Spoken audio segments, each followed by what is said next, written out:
Vamos agora ter uma apresentação do Arthur Garuti, né? Que vai também nos brindar com um experimento que foi feito, um estudo, né? Que será muito bom. Vamos lá.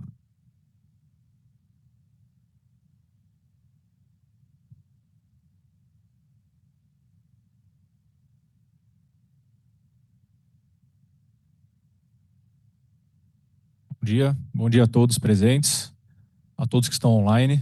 Primeiro agradecer principalmente quem está aqui presencialmente, que a gente sabe que é difícil na cidade como essa se deslocar. Então, obrigado pela presença de todos.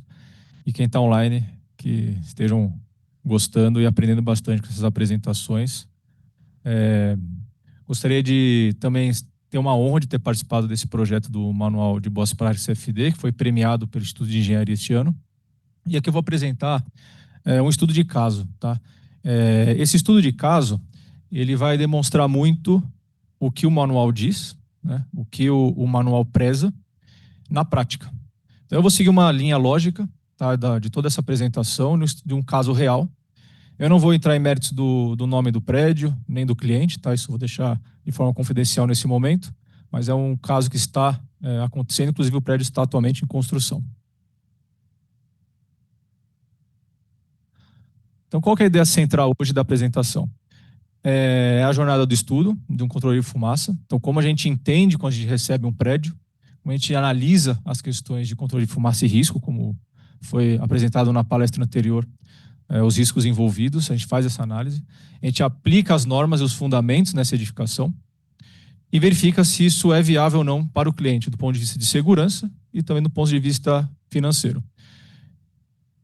Com a apresentação das normas aplicáveis, nós vamos entrar na parte do uso da ferramenta CFD, como que a ferramenta CFD foi utilizada e, ao final, os resultados obtidos. Antes de iniciar, eu vou fazer uma breve contextualização, tá? Porque o trabalho aqui ele está vinculado a um método de contenção de fumaça em edifícios verticalizados. Então, eu peguei dois estudos, um do estoque residencial em São Paulo, pelo Centro de Estudos da Metrópole, e no próximo slide terá o estoque comercial. Então, nós verificamos aqui que a verticalização de São Paulo é algo que já acontece há alguns anos, mas ela vem crescendo de forma bem acelerada, por diversos motivos, eu não vou entrar no mérito aqui. E até alguns dados, em 2020, os imóveis verticais chegaram a 1,38 milhões de imóveis em quantidade e 190 milhões de metros quadrados. Né? Então, é uma quantidade expressiva. E teve um marco em 2020, foi que a quantidade de imóveis residenciais verticais ultrapassaram os imóveis horizontais. Né? Então, aqui, quem quiser depois ter um estudo completo, é um anexo do CEM, tá? E aqui mostra o gráfico exatamente demonstrando esse crescimento da verticalização. E isso também ocorre no estoque comercial em São Paulo. Isso já é um pouco mais antigo, o estoque comercial ele já vem com uma verticalização um pouco mais anterior, algumas décadas atrás. Então aquela virada de chave aconteceu em 2005, com o número de imóveis verticais, mas isso continua crescendo. Eu coloquei o residencial comercial porque o nosso estudo de caso ele é justamente um prédio comercial e residencial, é um uso misto, é bem verticalizado. E com base nesses dois estudos, nós temos o risco. Então, a gente tem uma crescente demanda de prédios verticalizados, prédios mais altos, e o risco de incêndio existe. E em São Paulo, a gente não tem muita estatística vinculada aos incêndios específicos em prédios verticalizados, sejam residenciais ou comerciais, mas eu peguei alguns dados aqui, primeiro da norma americana, de 2019 a 2023. Nós tivemos 14.830 incêndios em high-rise buildings, que são prédios do ponto de vista da norma americana, acima de 23 metros. Tá? 33 mortes e 439 feridos. Né? Então, são números consideráveis. Então, sempre se fala em vidas humanas, uma vida já é muito importante, a gente tem que sempre estar atento à sua segurança. Em São Paulo, eu peguei os dados acumulados deste ano, explicar um pouco desses dados. Ele é um dado acumulado de janeiro a setembro. Os 1.880 casos em edificações foram os casos declarados na estatística do Corpo de Bombeiros de São Paulo, tá? Vinculados aos prédios que precisam estar no regulamento de proteção e combate a incêndio. Então, dentro desses casos, claro, não são todos prédios verticalizados, mas consegue perceber que em um ano, até setembro, nós temos uma quantidade significativa de incêndios em prédios.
vou entrar um pouco nas normas e legislação, tá? Antes de entrar no estudo de caso em si, o que diz as normas atuais e a legislação.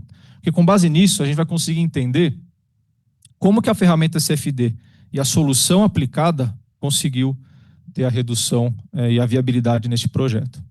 Então, nós temos os principais vinculados a esse projeto, é o Decreto Estadual 69118, foi publicado recentemente, atualização, final do ano passado, e ele diz que edificações acima de 90 metros necessitam de controle de fumaça.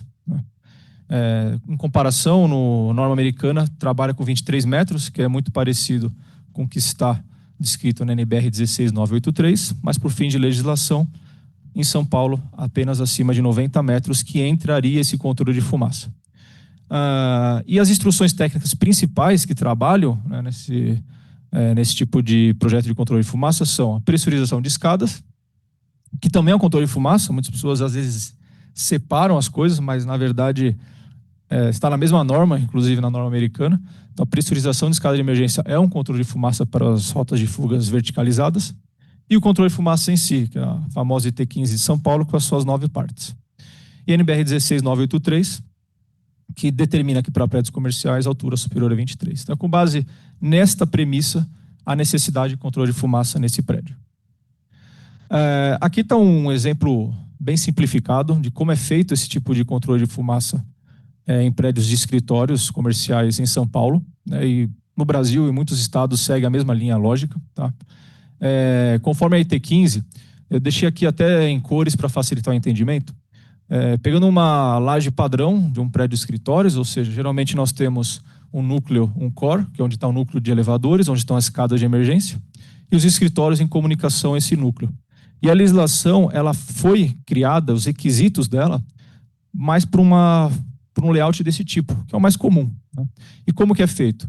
É feita uma extração dentro dos escritórios, uma exaustão de fumaça no interior dos escritórios, principalmente quando a área passa de 300 metros quadrados. Nós temos uma pressurização de escada e um insuflamento apenas no núcleo. Esse é o padrão, tudo extração mecânica e introdução de ar também mecânica. Deixei aqui em cores diferentes por um motivo. Sempre a pressurização é o elemento principal da edificação, ele é o elemento que deve ser mais protegido para viabilizar a rota de fuga da população. E ela está numa cor mais escura porque a pressão dela, se obrigatoriamente tem que ter uma cascata de pressão, escada, núcleo, escritório e área externa. Então esse fluxo de ar é necessário para que você garanta que a fumaça não entre na escada. E no núcleo, o insuflamento vinculado ao controle de fumaça.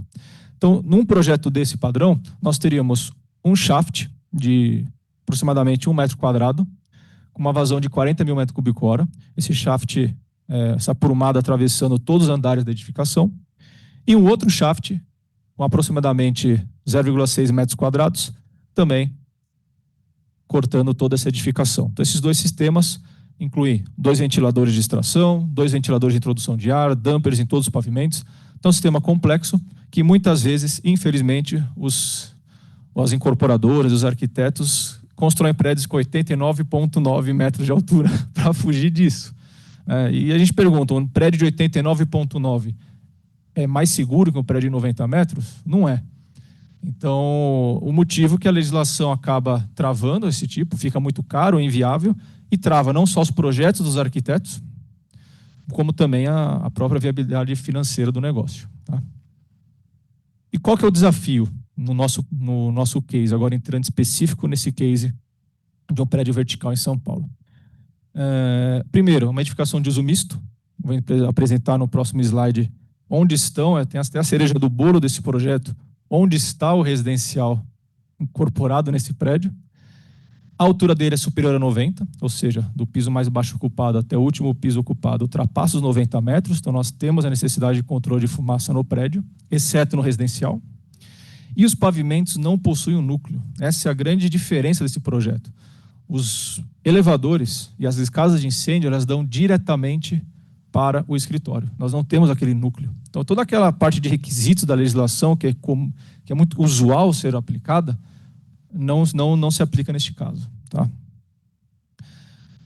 E como são as ocupações dessa edificação? Nós temos os escritórios, que inclusive, mais um agravante, nós não temos lajes simples, digamos assim, são duplex ou triplex.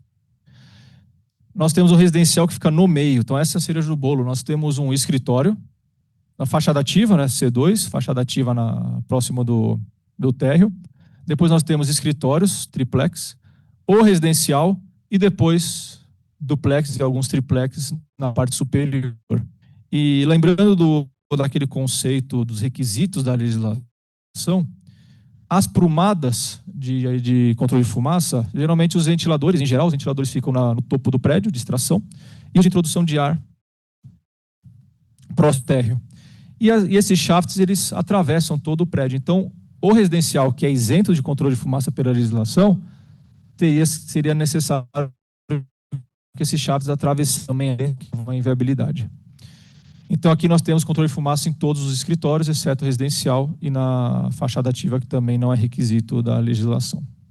Planta dessa edificação. Tá? Aqui é uma planta do pavimento inferior do triplex. Então, temos aqui, como eu falei, não tem um núcleo, nós temos os elevadores diretamente para o escritório, que será alocado. O acesso às escadas de emergência, nós temos uma escada de emergência pressurizada com anticâmara de segurança pressurizada. Nós temos outra escada de emergência pressurizada com anticâmara pressurizada para um elevador de emergência. Então, nós temos elementos verticais muito bem definidos nesse prédio. E todos eles diretamente para o escritório, que os dois pavimentos triplex interligados por escadas e aberturas.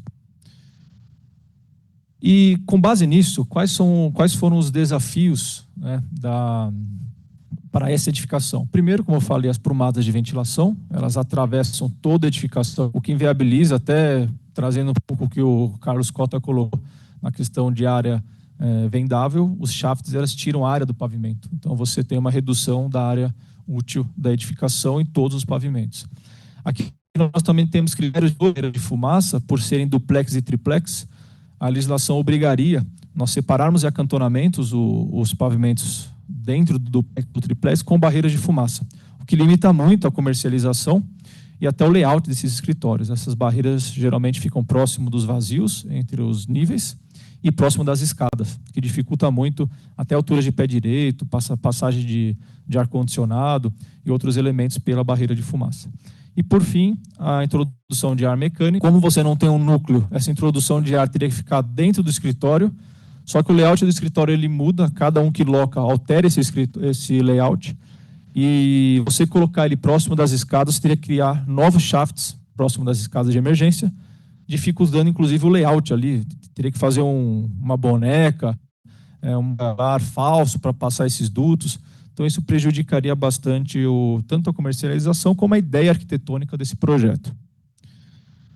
E qual foi a adotada? Reparem que até agora eu não falei em CFD. Então, isso é importante porque muitas vezes acham que vamos aplicar o CFD. É só colocar no computador, colocar as fórmulas e você já tira todos os resultados. Tem toda uma análise por trás, aplicação de normas internacionais, um estudo de caso, conclusão que a melhor ferramenta para verificar esse estudo é a ferramenta CFD, que nós vamos perceber um pouco mais à frente.